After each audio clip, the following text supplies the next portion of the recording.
Oi, gente, tudo bom? Como eu falei com vocês na aula de vetores, em vários lugares da física, geralmente lugares que envolvem forças, leis de Newton, força elétrica, campo elétrico, a gente vai precisar de decomposição de vetores. Só que para você entender isso bem, que é o que eu vou falar nesse vídeo, a gente tem que fazer uma revisão rapidinha de trigonometria.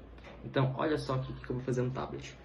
Gente, então olha só, aqui na tela de vocês eu coloquei uma figura de um triângulo retângulo, que é o triângulo que a gente vai sempre usar nessas situações. O que é um triângulo retângulo? É um triângulo onde um dos ângulos vale 90 graus. Então, se você reparar aqui, esse ângulo daqui está fazendo 90 graus e esse é o símbolo que a gente usa para representar o ângulo de 90 graus. Você está vendo que esse triângulo tem três lados? Tem esse lado aqui de cima, que a bolinha está passando, o lado da base e esse lado que é tipo a diagonal. Cada um desses lados, a gente vai dar um nome para eles. Repara nesse ângulo daqui de 90 graus. Você está vendo que o triângulo tem dois lados encostados nele? Legal. Esses lados a gente vai chamar de catetos. Mas por enquanto, vamos olhar para o lado que não está encostado neles, ou seja, esse ladinho daqui. O lado que não está encostado nesse ângulo de 90 graus, a gente vai sempre chamar de hipotenusa. Sempre a hipotenusa vai ser o lado oposto ao ângulo de 90 graus. Legal. Sobrou os outros dois lados. A gente já sabe que eles são os catetos. Só que vai depender de qual dos outros dois ângulos a gente vai adotar como referência. A gente colocou aqui, olha, acompanha a bolinha. O ângulo de 90 graus, né? Tá vendo que você ainda tem esse ângulo daqui e esse ângulo daqui? A gente vai ter que escolher algum deles. Nesse meu exemplo, eu vou começar usando esse ângulo daqui. Então, olha só. Gente, esse ângulo daqui eu vou chamar de alfa, tá? Ele pode ser qualquer valor em graus. Certo, a gente vai analisar esse lado e esse lado. Você tá vendo que esse lado aqui do triângulo está encostado no ângulo alfa, e o outro lado não está encostado? Legal.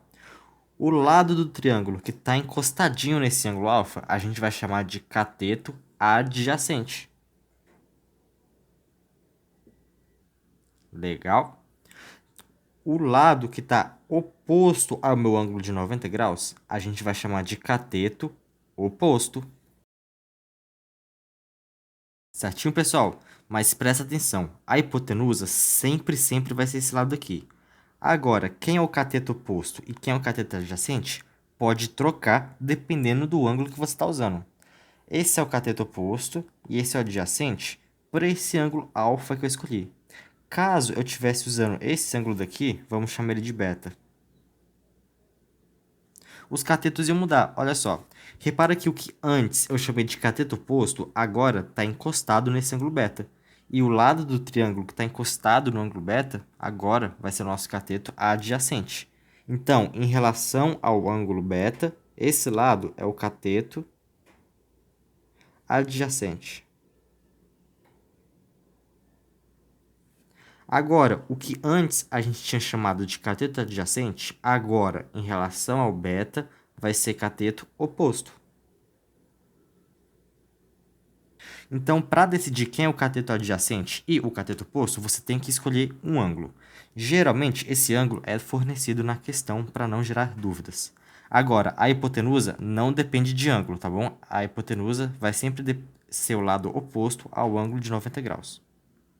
Pessoal, nós vamos estudar agora três relações trigonométricas que são aplicáveis nesse triângulo retângulo aqui: seno, cosseno e tangente. Vamos começar pelo seno. Gente, quando a gente vai usar o seno, a gente vai usar sempre o seno de algum ângulo. Aqui eu vou sempre usar como referência o meu ângulo alfa, que é o que está de azul. Então, sempre que eu falar seno, eu vou estar falando seno do ângulo alfa. Então, acompanha aqui comigo. Pronto, você sempre vai colocar o seno, entre parênteses, o ângulo que você está usando.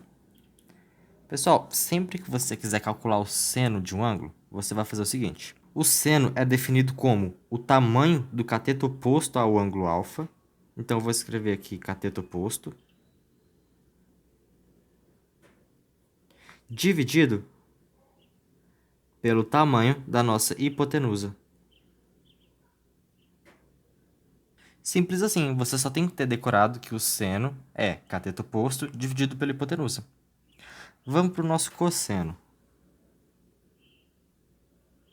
Gente, o cosseno do ângulo alfa vai ser sempre o tamanho do cateto adjacente dividido pelo tamanho da nossa hipotenusa.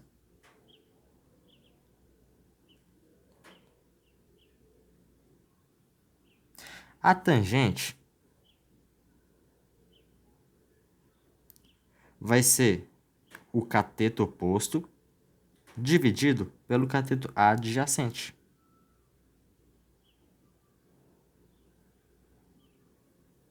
Pessoal, esse ângulo alfa, eu usei alfa porque é uma letra genérica, mas ele pode ser qualquer ângulo, tá bom? Só que dentre todos os ângulos, tem 3 ângulos que são muito especial pra gente. Os ângulos de 30, 45 e 60 graus.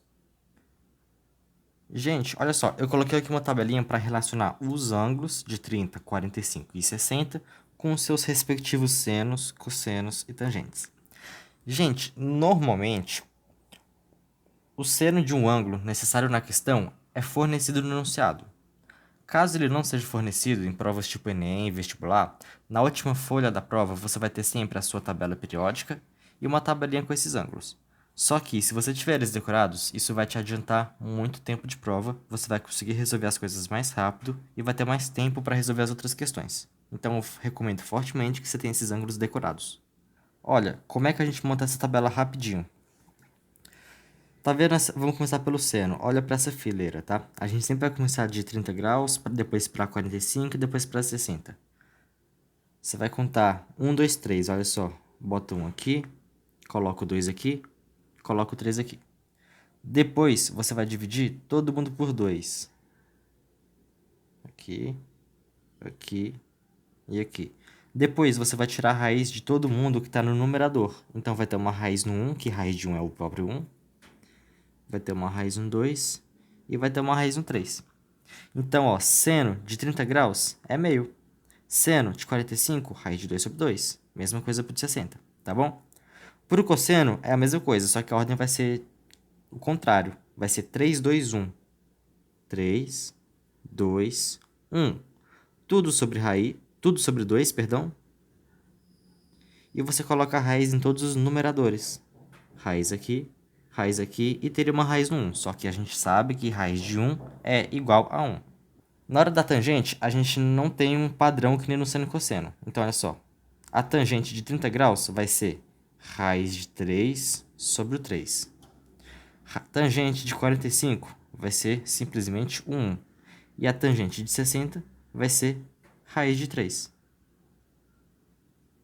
Tá? Esse quadrinho é bom você ter decorado ou anotado em algum lugar estratégico no seu caderno. Gente, agora vamos fazer uma aplicação disso na física, que é a decomposição de vetores. A gente vai usar isso o tempo todo em física. A gente vai usar isso em leis de Newton, a gente vai usar isso em força elétrica, campo elétrico, força magnética, campo magnético. Então vamos lá.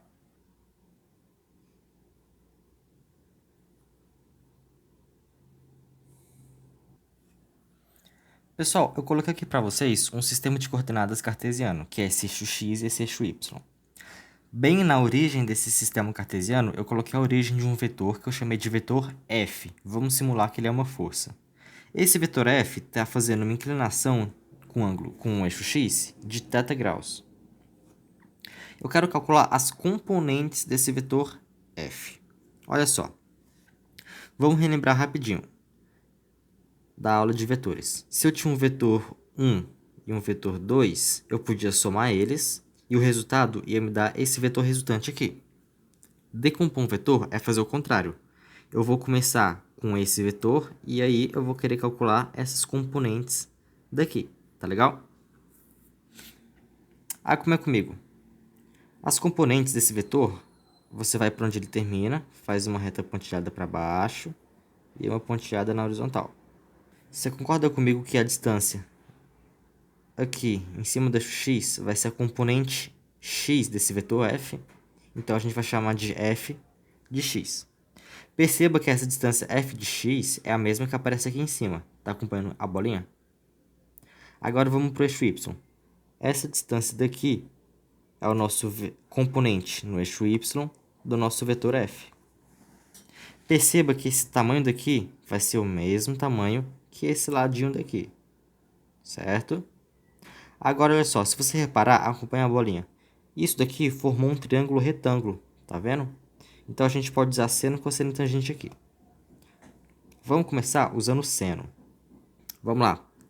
Seno de um certo ângulo. Que ângulo que a gente vai usar? Θ, porque é o que já foi fornecido. Lembra da formulazinha para calcular o seno? Era cateto oposto dividido pela hipotenusa. Agora, olha só, volta para o nosso desenho.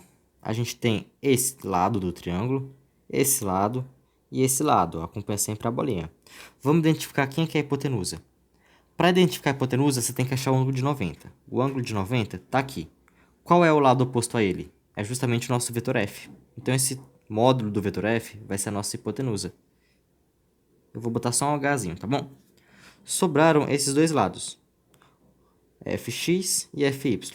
Qual é o que está encostadinho no nosso ângulo? Não é o fx? Então, o módulo do fx vai ser o nosso cateto adjacente. Então, esse lado daqui, que seria o módulo do fy, vai ser o nosso cateto oposto. Vamos repetir essa fórmula. O seno do nosso ângulo vai ser cateto oposto, que aqui no caso é o fy, dividido pela nossa hipotenusa, que seria o módulo do f. Olha aqui o que eu vou fazer. Eu vou pegar esse f e vou passar multiplicando cruzado. O fy ficou sozinho. E ele é igual ao quê? O fy vai ser igual ao módulo de f vezes o seno de θ. Então, sempre que você precisar calcular o fy, você vai usar essa formulinha, tá bom? O módulo do vetor vezes o seno que ele faz com a nossa horizontal. Vamos repetir isso agora para o cosseno. Gente, qual era a fórmula do cosseno? Cosseno é cateto adjacente dividido pela hipotenusa. Vamos substituir os dados agora. Cosseno de θ vai ser, quem é o cateto adjacente? É o nosso fx. Quem é a nossa hipotenusa? É o nosso f. Vou fazer o mesmo procedimento aqui em cima. Eu vou pegar o f e passar multiplicando cruzado. Nosso fx vai ser o módulo de f multiplicado pelo cosseno daquele ângulo. Certo? Gente, esse é o jeito matemático de fazer as coisas.